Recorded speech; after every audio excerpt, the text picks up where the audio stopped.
Michael, that must have felt absolutely amazing. What was it like? I think I did the right things at the right moment when I had to. When I had to play well, because I think Ricky was playing a good game, I did the right things at the right moment, and that gives you confidence. Of course, the second set, 171 and after 150, that was a killer, I think, for him, and I knew that. But then you need to make sure you keep focusing and keep doing the right things at the right moment. And I made some small mistakes, not really mistakes because it was in my head. Like for instance, I thought I had 56 left, well I had 55 left, and things like that unfortunately can happen. But I'm in my zone, I'm in good form, and I think there's more damage to do in this tournament. Absolutely. When you're playing a game at that speed, are you even aware of how good it is?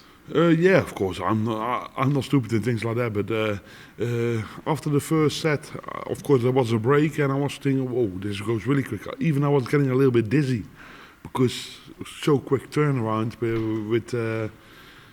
with him. And you know when you play against him, he's gonna play quick, and he's not a guy who's doing any tricks or things like that. And you just need to make sure you keep behind him and keep focusing on your own legs, and that's what I did.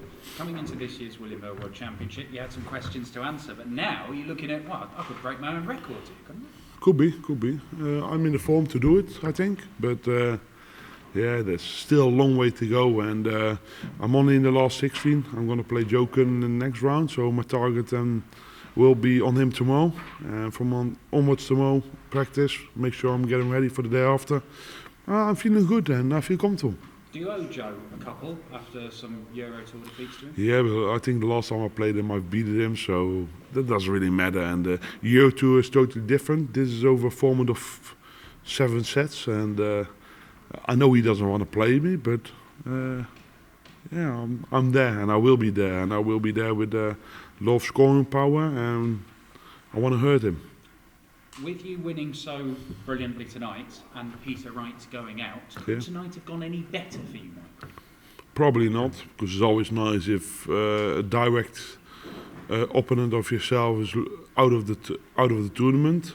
Of course, you always want to do it yourself, but if anyone else does it, yeah, fair play is always nice. I take it. Well played. Thank you. Michael, congratulations. Speaking of your main opponent, in the build-up, Peter Wright said that you had no chance. Do you think the mind games he was trying to play have backfired on you? Yeah, but of course it backfired him, man. But we all know what Peter Wright is like, and every interview he does, he talks nonsense. Every. Because do you know any interview he doesn't talk nonsense?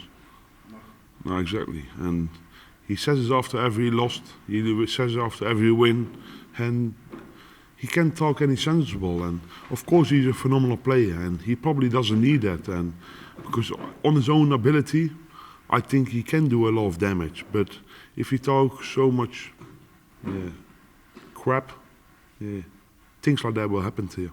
I have to ask you, what was it like after your last round games? Obviously, you went home. What was, what was it like getting the phone call to say, look, you need to get back? No, that's a little bit wrong, because I decided to go back myself without even I knew the tunnel was closed. And everyone thinks I went home before, but I went home.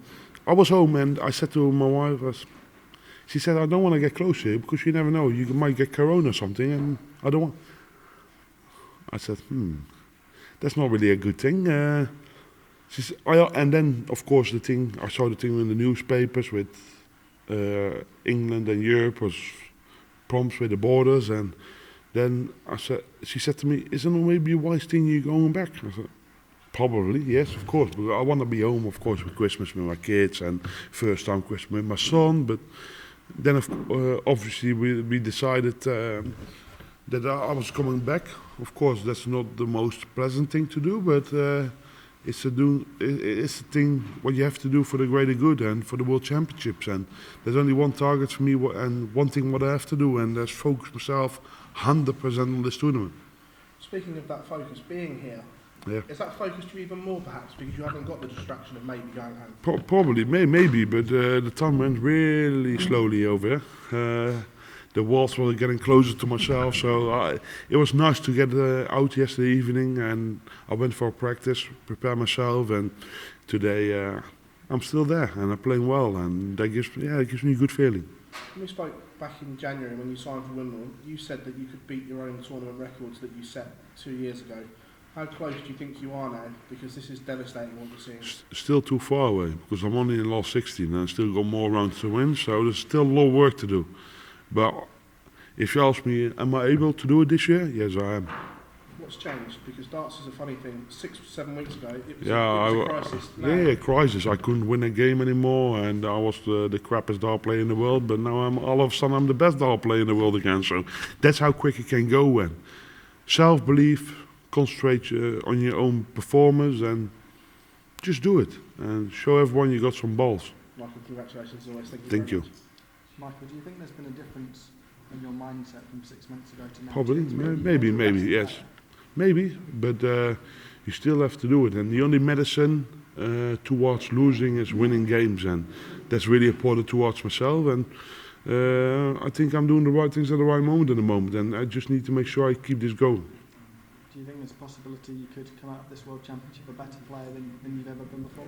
Maybe. If I keep playing like this, yes, of course I can. And you always have to believe in it, even if it's not going to happen.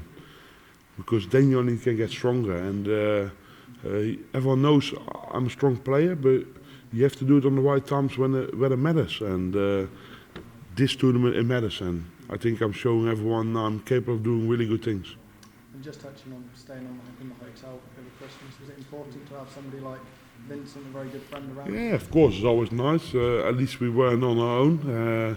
That was a nice thing, a little bit of time towards ourselves. But yeah, we both here for one goal and winning this World Championships. Cheers, Mike. Cheers.